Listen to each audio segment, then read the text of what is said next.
day in the life of an uninterrupted teacher ngayong bakasyon.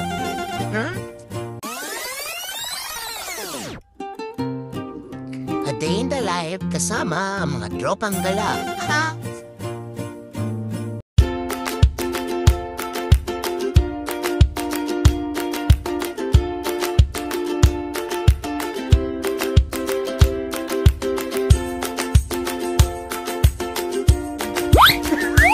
Oh, di ba? Galing na.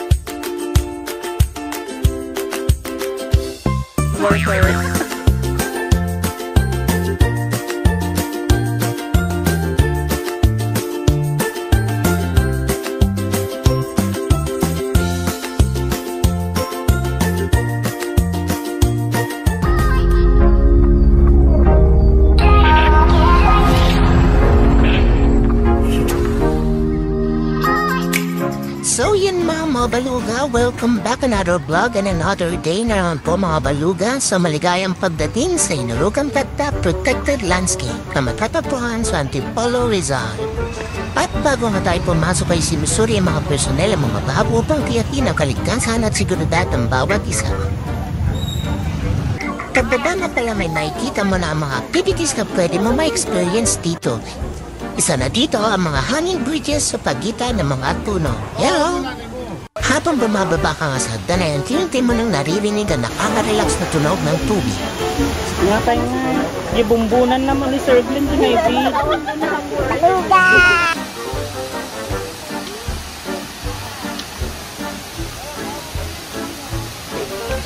Ngayon, puno ng bangay ang Inulugang Tagtap dahil sa araw na ito ay pinagdiriwang ang Araw ng Kalayahan. Ops, teka muna, picture! Alam mo ba na ang Hinulugang Tagtap ay inihayag bilang isang national park noong 1990 upang pamalagaan ang ekolohikal na halaga nito at upang gunitain ang kanyang papel sa himagsikang Filipino laban sa kolonyalismo Espanyol. Isa rin sa kanilang atraksyon ay ang wall climbing. Ito ay may taas na 30 feet o mga 9 meters. Ito ay isa sa mga aktibidad na paborito ng mga bisita na gustong masubukan ng kanilang lakas at abilidad. Baluga, yeah, welcome back to my vlog. Welcome back another day and another vlog. Ngayon sa... Hi, I thought you are retiree. Yeah. Ay. Retiring at the same time. Uy, nagpalit na siya, nag-transform na ng damit. So for today's vlog, mga baluga, ayan, pupunta tayo dito ngayon sa falls. Ayan. Ayan, ganda mga baluga. There.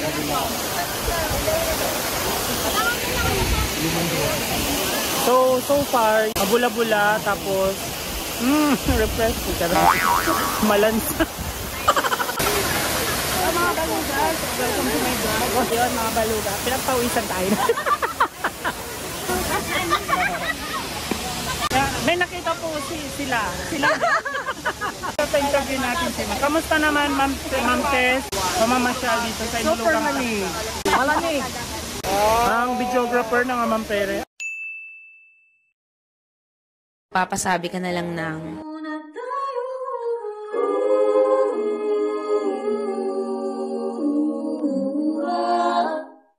dito muna.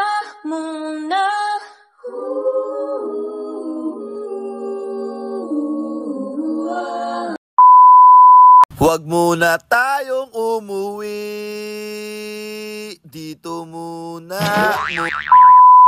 Huwag muna tayong umuwi. Dito muna. Ayoko nang umuwi. Huwag muna tayo umuwi. Wala nang pera. Wala nang pambayad tayo. Kaka-travel. Wala na. Pera. Ayoko na. Umuwi. Wala na. Ito po yung videographer yan. Ang professional po. Napaka-professional ng videographer.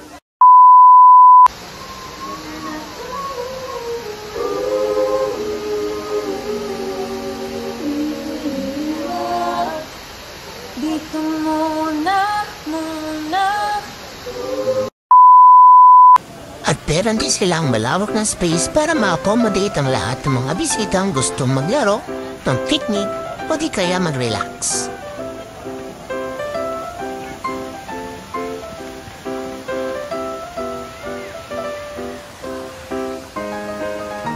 At yan na nga, pauwi na kami mga beluga. Iniintay na namin ang mga kasama namin dito. At kami, cute na nga. Yan mga beluga, kakapagod yan pero kailangan napakaganda naman itong aming pinutang hinulugang tap-tap.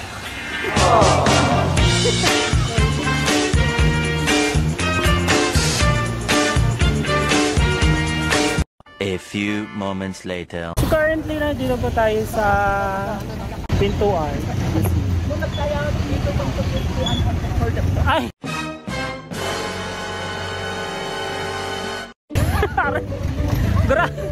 Mapanangin. Yung nabigti ka na nga, masasagasaan ka pa. Double dead. Grabe naman mapanakit itong maestra na ito. Okay, so dahil 250 po yung entrance fee, hanggang dito tayo po tayo sa entrance. Ayan po, tingnan niyo yung mga teachers. Nag-iisip sila kung papasok sila.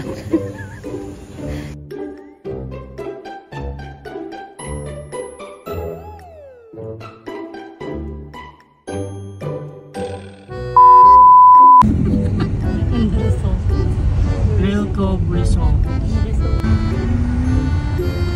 Diyan na tayo. Maganda din dyan.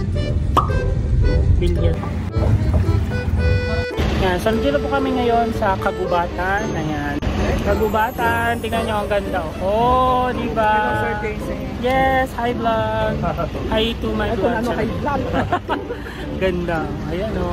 Oh, diba?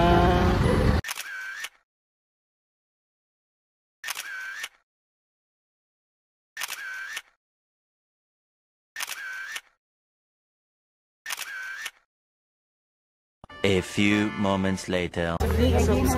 Nasa Regina Rica po tayo ngayon. Regina Rica, naasawa ni? Regina Rica. Oo, ang galing. Yan ang sinasabi ko kay Martineza, natututo na eh. Kaya tayo napuntahan namin bakit Costa Rica na may nakalap. Pagpasok mo sa Regina Rica ay sasalubungin ka ng souvenir shop na ito. Ang pag-akyat sa puwan ni Ina ng Regina Rosary ay isang paglalakbay sa kanyang pusod ng pagmamahal. Ang mahabang daan na ito ay hindi lamang paglalakbay sa kanyang pisikal na mundo, kundi pati na rin sa spiritual na pag-unlad ng bawat devoto. Oh my God, nakakapagod po. Ayan, pero maganda. Ayan. So, ibig sabihin, kanina ka pa nag-video. Yes, oh my God, hindi ko pala nag-click from the top ang video. Picture now. 1, 2, 3. Okay, one more. 1, 2, 3. Ay, picture yun. Nakasave yun yung camera yun. Okay. You're kidding me 3 times a week, ha? Selfie muna kami. Saan ba? Ano ba? Dito. O nga, pungkan ako. Ngayon mo lang napansin. Bagong laya ko doon. Baluga! No, you call that yung ano? What? Puga. Asawa ni? Puga. Oh, diba? Galing talaga ni Ma'am Tina sa 2 points. Ayun, ang ganda doon, oh. 1, 2, 3, Ma'am Teresa. Okay, 1, 2, 3. Siyempre kasama ko. 1, 2, 3. At sa kalagitnaan niya ng iyong paglalakbay, masisilayan mo na ang napakagandang kanawin na ito, kasama na ang kanilang simbahan.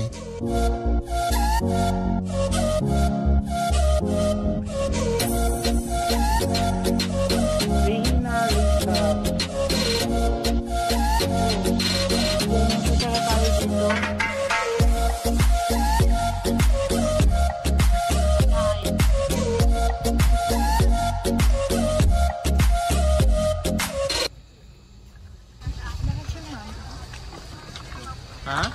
Would you like to answer that, Ma'am? What? I didn't hear.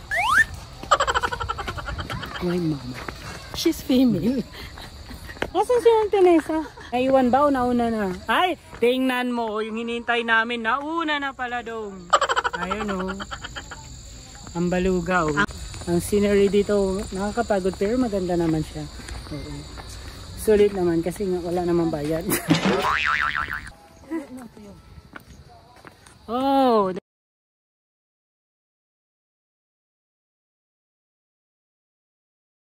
So, kita nyo po, andito na tayo. Okay, tayo po ay aakyat sa taas.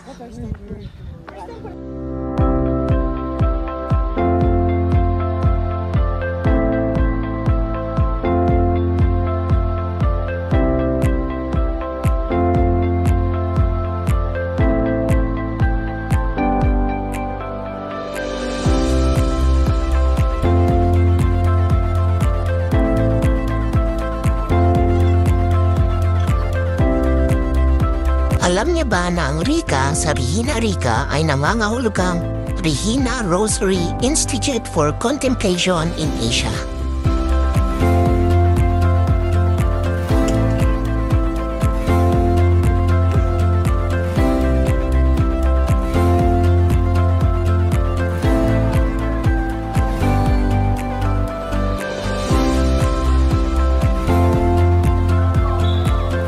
Nasa baba na po kami. Ayun po yung nasa taas po.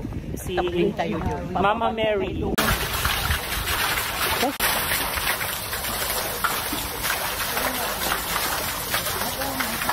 One eternity later.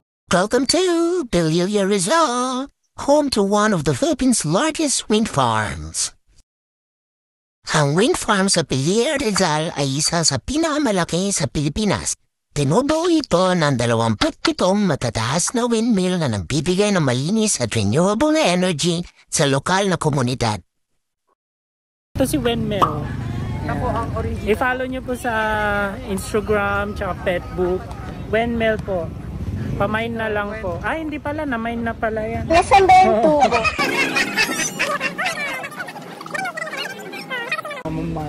Ay, sabi yan. Picture.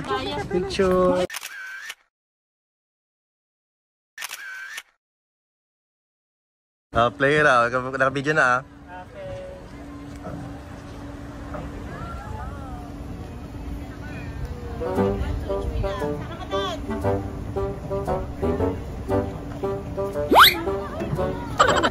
Super berry. Sakay na. Ay! Oh my!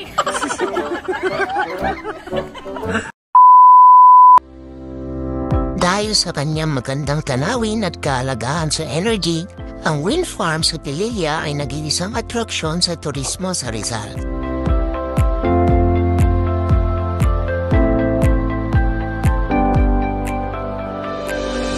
Maraming mga bisita ang dumadayo upang masilayan ang mga windmill at mag-enjoy sa malawak na paningin mula sa bundok.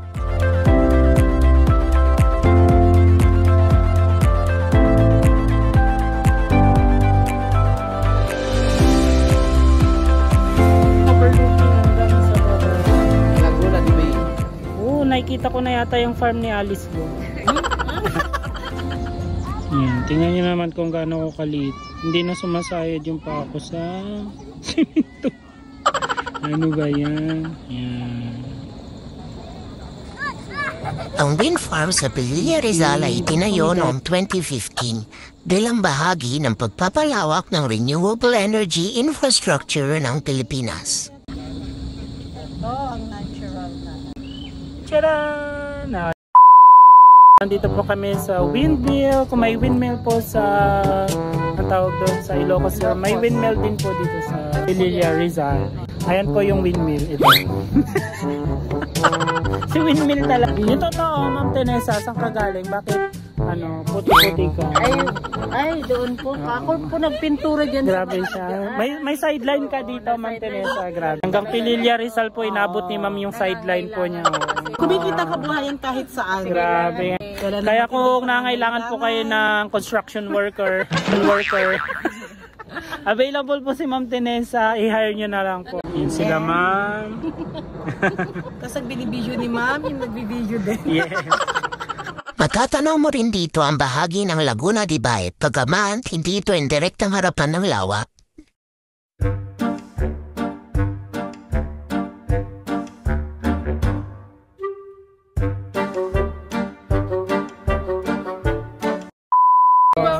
Pilya. Huh?